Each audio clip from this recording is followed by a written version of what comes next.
Hey, what's up, everyone? This is John from the Dental Assistant Nerds podcast. And of course, we have our lovely co host. Hi, everyone. Welcome. This is Amanda. Amanda's here with us too. So, we're going to get into a great topic today. We appreciate everyone reaching out to us with suggestions. We're always looking for ideas from the fan base. So, today we're going to get into basically the interview. We want a job, and what can that interview entail? So Amanda and I were kind of pre-gaming for this, talking about some of our interviews in the past, and what can alleviate some of those headaches with an interview. What do you think, Amanda? Yeah, so of course, if we're in starting the new career as a dental assistant in our world or whatever professionalism that you're going into, that we want to make sure that naturally we're doing a little bit of our research as well, and just getting started as where we want to apply. How are we going to find that position? I can think back when I was younger. You're still learning how do I even go about getting a position? How do I go about getting a job? Stepping into the workplace in the career field as dentistry. So in our world now, in social media and the internet that John and I did not have early on in our careers, not too accessible in the sense that there's many, many platforms that you can find that information that you're looking for to obtain that position. So we have Indeed. In our dental world, we have Dental Post. Naturally, we have all these social media groups on Facebook, Instagram, LinkedIn. So there's many, many platforms, and you have to kind of search all those platforms because most offices and career paths and job opportunities might only utilize one, and there could be many, many options on many of the others that are out there. Yeah, and as we've come to know, is what it costs to advertise on some of these platforms. It's breaking a lot of these practices to the point where they're advertising thousands of dollars a month, and they're not getting anything in return for their money. They're getting no interviews. Even the couple people that are even applying aren't showing. So they are starting to utilize TikTok, Facebook more. So yeah, you definitely, if you're looking for a job, don't just solely focus on one particular avenue. You might have to be creative with that. Yeah, and we even have a past student that really just hit the pavement, so to speak. It went door to door. So that seems now to be the untraditional way. But before, that was the way that we would just go around and have a professional resume. You want to have your resume ready and professional. So if you need help with that, there's many, many platforms to be able to help you to do that as well. But having your resume ready in hand and walking into offices or walking into any field that you're looking to find that position and say, hey, if you're not hiring now, this is my resume, and maybe keep me in mind for the future. Putting a face to a person and meeting that person face to face is something that you can make a great first impression on just that process and that person meeting you as face to face in that initial meeting. Yeah, I think, going into an office blindly, and I've seen this firsthand. So if you're going to go into an office blindly like that, like maybe you drive past this place every day and you're like, you know what, I love what's going on with that place. I definitely could see myself there. I love their social media posts.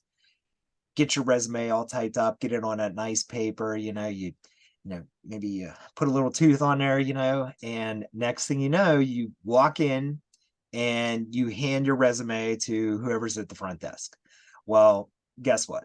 It's probably not going any further than that, because now, if you're a dental assistant, you're a hygienist, chances are they're probably friends with whoever's in the back, and they want to ensure that their friend has the job.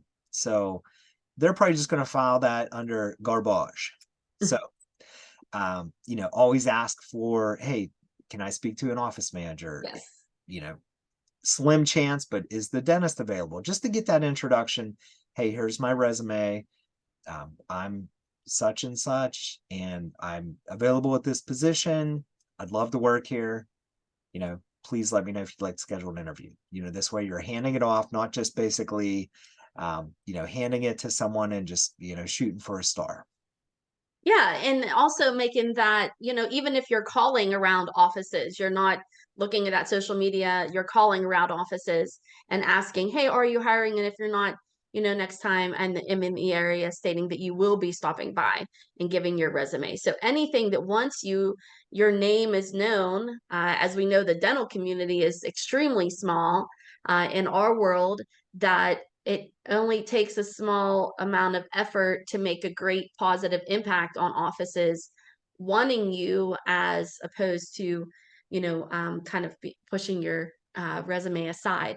So speaking of resume, one of the things that John and I personally don't fully recommend is a photo. John, so uh, that's our opinion. And most podcasts are opinions in the sense, but we don't recommend a photo. I think that gets into situations of someone, unfortunately, choosing whether they'll interview you on based on a look. Is that allowed? No. Does it happen? I mean, we would be oblivious if we thought that it didn't happen. So that's something that when students ask our opinion, we recommend no photo. Uh, do that with what you may naturally what you want to do in your in line of work of professionalism. But a simple, clean, just the information that a position may need is what needs to be on a resume. So we really don't need personal activities and what you do in your extracurricular free time. So there's some things that kind of we were taught, I guess, early on. I think of like my high school class of what we should put on a resume. So we have some great contacts of professional resume helpers out there in small businesses. So if you need help with that, we could help point you in the right direction with that as well.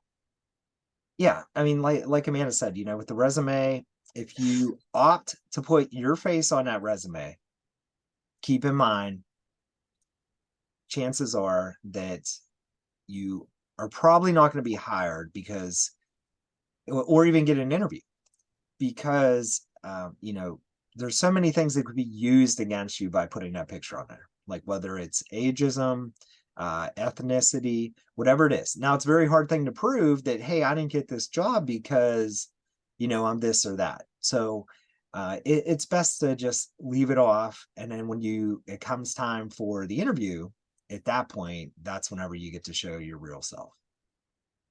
Yeah, so outside the interview process or getting your resume out there, the next step in the process of finding a career and getting maybe your foot in the door in a position is the initial step of a phone interview.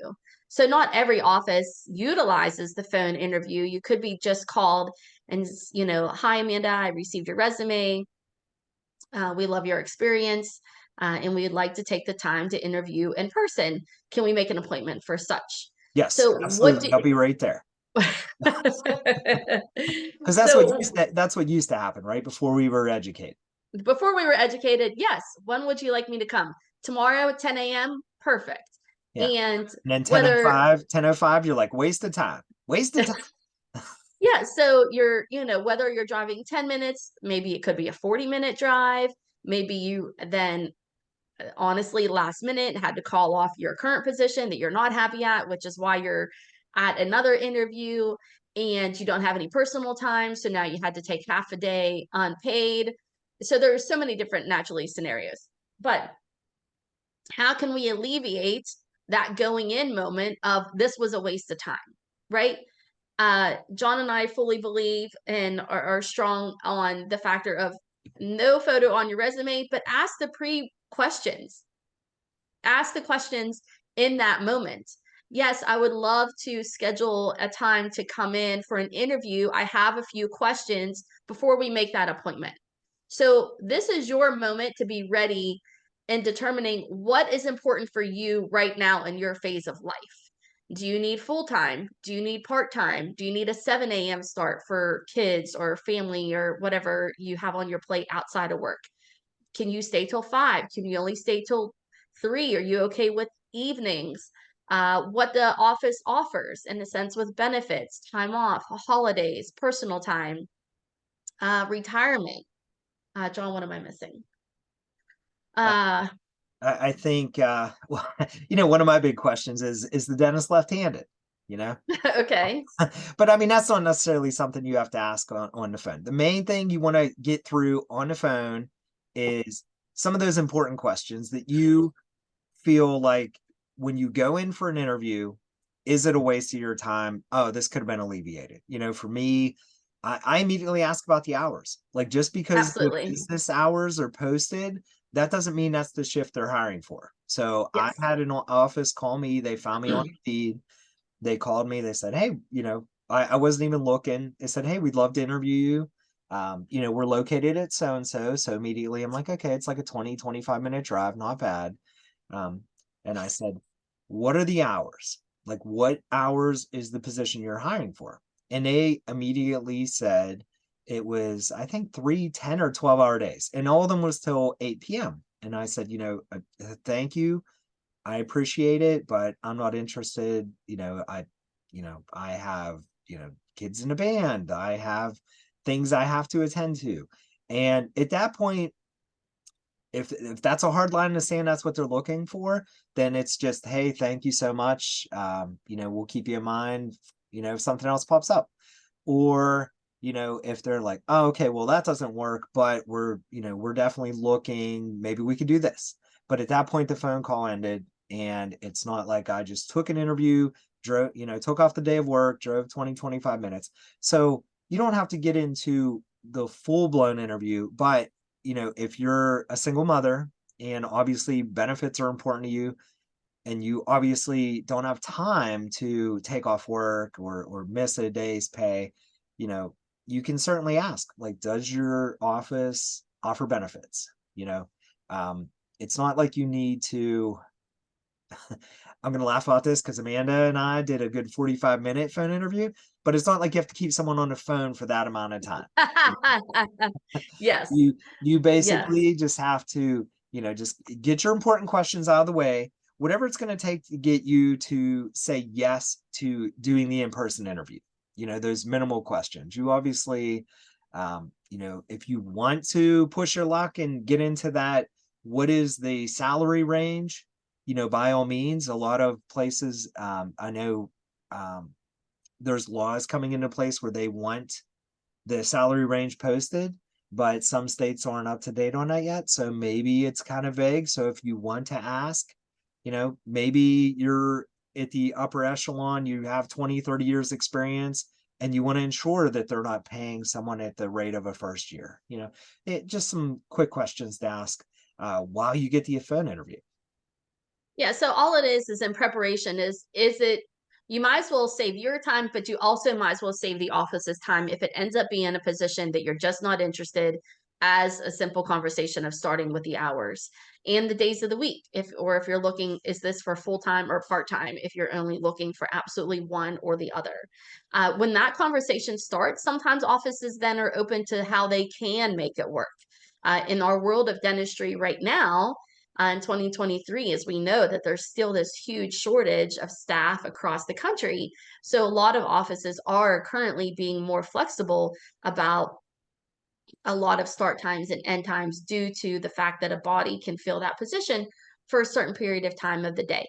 Is that going to be the case in 5 years from now, 3 years from now, 8 years from now? Naturally, we have no idea. I don't think, obviously, any of us even thought that we would be in the position or where we are now.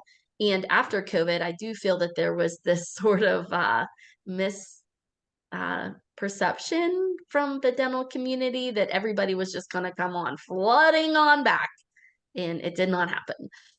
So if we go to the interview and we've decided, okay, yes, I'm going to dabble with this. Yes, I'll come in tomorrow, next week. Oh, So let's now let's save this for the other side of the break, because sounds good. that's gonna be a good one to carry us the rest of the way. So we are gonna pause from a word from our sponsor, and we will come back on the other side talking about going to the actual interview. We'll be right back.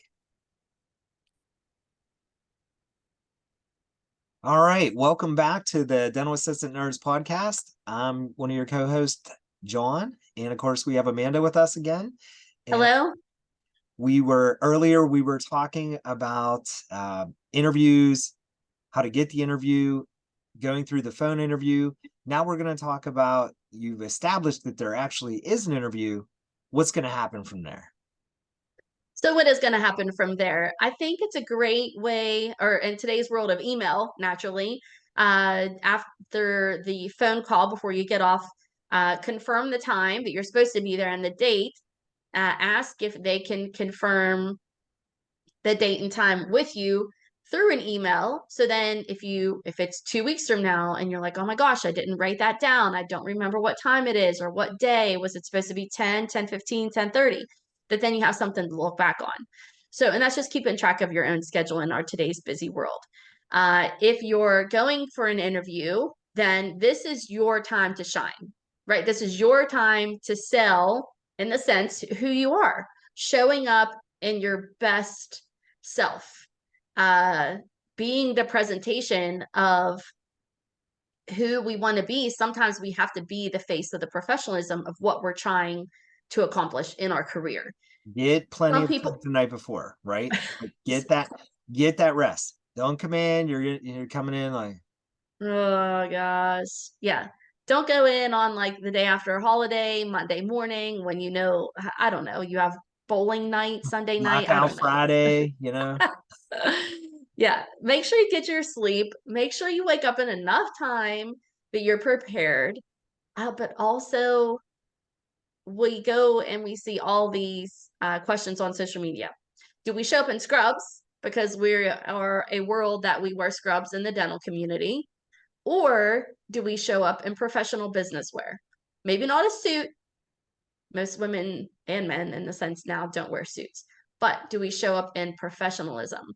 And that outfit of, I guess, probably what I would pick is black pants, black shoes, and either a nicer sweater, a button down top, keeping things simple as a female's perspective, from makeup, earrings, jewelry, uh, being a presentation of myself, but also being simple about it as well. Now, So, now for attire, if you're coming from work, maybe you're on your lunch break, I would give them the heads up. And I've done this before where I say, listen, yes. unfortunately, I am coming from work. I will be in scrubs. Is that acceptable? You know, a lot of times they're going to say yes. But by just giving them that heads up, now they know, okay, there's a person coming in scrubs, and why you're in scrubs, right? So I think that's a good idea too. It's not a hard rule to show up dressed as best as you can be, but it's definitely suggested. Correct. And in the our next podcast that we're going to talk about is a working interview. When I show up for my face-to-face interview, I by no means am planning on stepping in. Right. Whether Sally called off or not, Yeah. I'm probably not there to Yeah, work. when I read people say like, "Oh, I take scrubs and put them in my trunk just in case." No, There is no just in case, okay? not for my world. There isn't. No, Yeah, I'm yeah, not doing it. we are establishing basically, okay, hey, do I want to work here? Do you want me to work here? Okay, great. Let's set up another working interview. It's not, oh, hey, listen, yeah, Sally called off. Good news, bad news. I need someone right now. I see that you're dressed very nice. Do you happen to have scrubs on you? No. Yeah, or can I provide you with a lab jacket so you can work the rest of the Yeah. day? I'm sorry. Yeah. My schedule did not accommodate Yeah. working for the rest of Yeah. the day. And unfortunately, there's some cheesy biscuits over at Red Lobster with my name on it, and I will not be sticking around. Yeah, so but showing up professional. Yes. Next on that professionalism agenda. This definitely can be a touchy subject. Do with it what you may. Yet again, we're opinions here. But in our It's a free country. career, it's a free country. It is a free country. Yes, you can do what you want. But if you, let's just think of the office that you're going to. There's what we call, in the sense, cosmetic dentistry, high-end dentistry offices. When you walk in and see the aesthetics of an office itself, just the building itself, the outside of the building, the waiting room, The name, the the name of, like, sometimes the even name, the the logo. thought that's been put into it, by, and what Amanda's about to bring up here, we always talk about alleviating some of the headaches and piecing together some things for yourself. Just by simply looking at a website, you could probably get the gist of what is going on before you walk into a building and if you're going to fit in based on what's going on with the website. And let's be off, businesses brand themselves. The business, every business is branding who they want to be in the community and who they are as a whole as a business as well. So what we're getting at, if Right. you show up with colored hair that's bright orange, yellow, purple, Purple. and believe me, I've actually visited a dental office recently and the dentist had bright purple hair, beautiful practice. There's just some offices that fits and there's some offices that don't. So as much as you want to say, oh, I wasn't hired because of this, first of all, like John said before, you know, there's so many different factors of why you could or you cannot get the job. Some offices are not okay with facial piercings. Some offices are not okay with visible tattoos. It's still a professional career. If you want to be in a professional career and you want to be a part of that professional community, and we're not just talking dentistry here, this is so many different avenues at look at corporate worlds or look at presidents of companies or you know the top treasurer of a company. If you want to get to the stature or to the level and level up, sometimes you have to be the person facially that's also leveling up. It just is part of it. It's just part of the world, especially with now and so many different ways of showing who we are as a person. So there's definitely some people that will hear this along the way, and of course across our lectures of many of even of our own students that we talk to in our dental program as well, that do not agree with this, and that is completely okay. But it's the same thing as going on an interview and I've been told by girls that, oh, I was told that I would receive a makeup palette and I would be given the color lipstick that they wanted me to wear as being the front desk person, to be the face of every patient is going to see when they walk in the door. Me personally, I'm not a I don't even know how to use a makeup palette, to be honest. I don't really I have a little bit of lipstick on today and mascara. That's about as far as I go. So someone hands me a personal makeup palette, someone's going to have to give me a major lesson on how to use it and it make it look nice. Because it's just not who I am as a person. And that would be completely okay as well. And some people are offended by that. But yet again, offices are just branding themselves of who they are and what they want the look of their office to be, personality wise and the face of the office. Yeah, so they might be catering to a certain clientele. So if you go into an office, it's very high end. I don't know, maybe they have a juice bar, got a nice TV out there, couches. Chances are it might be a fee for service office, and they are catering to certain people who are paying a premium. So unfortunately, they don't want someone coming over that might have 25 piercings above their neck or certain color hair. Like they're paying a premium, they're the patient customer, they're going to say what's on their mind. Now, if you go and you get a job where maybe it's state assistants and now the patients don't necessarily have as much of a say because they're going to where their assistance is accepted, then that might be where you're more so finding, okay, I can dye my hair all these crazy colors. I can, you know, um, I can, get the neck tat, whatever it is, um, Oh, the neck tattoos. yeah. Not So, you have to think about anytime you're going to do something that's going to be visible outside of your uniform, like whether it's a tattoo sleeve or if it is going to be dyeing your hair, this is something you want to think about because at the end of the day, it is a professional career.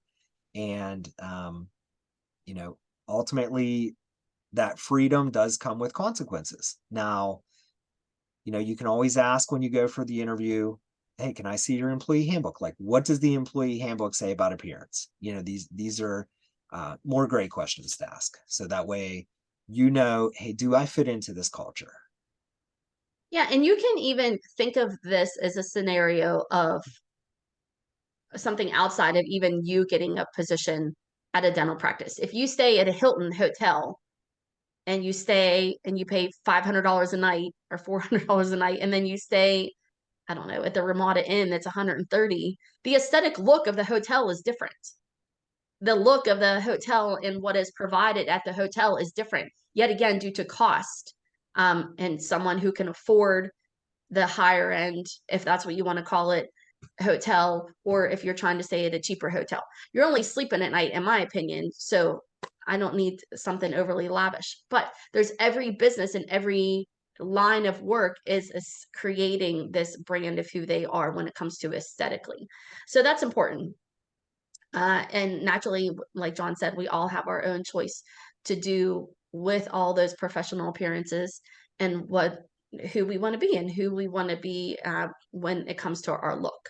So professionalism, wearing business wear, being prepared, being on time, something that's went by the wayside in our culture. Just Being on showing up. time, Just show up. just showing up. Yeah. Being on time, 10 minutes early, 15 minutes early. Hi, I'm Amanda. I have an interview at 10. It's 9:45. And sit in the waiting room and wait.